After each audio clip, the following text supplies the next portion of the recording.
Buongiorno a tutti, sono il dottor Tosini, responsabile del centro Poli Tramontana. Questa mattina vi faccio vedere l'invaso delle dipladenie begonie.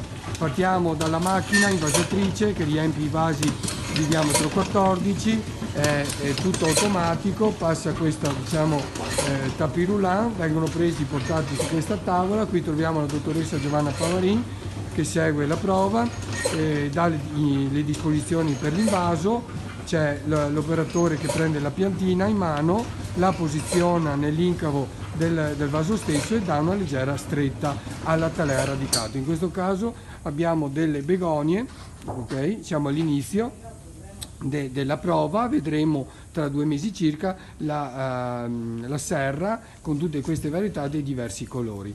Qui vedete sono tutte begonie, si parte da questa cassetta di talee radicate e vengono posizionate su dei carrelli per poi essere posizionati nella serra in ferro-vetro grande. Vediamo anche le dipladenie, che sono queste che sono già state invasate per poi essere poste nella serra riscaldate.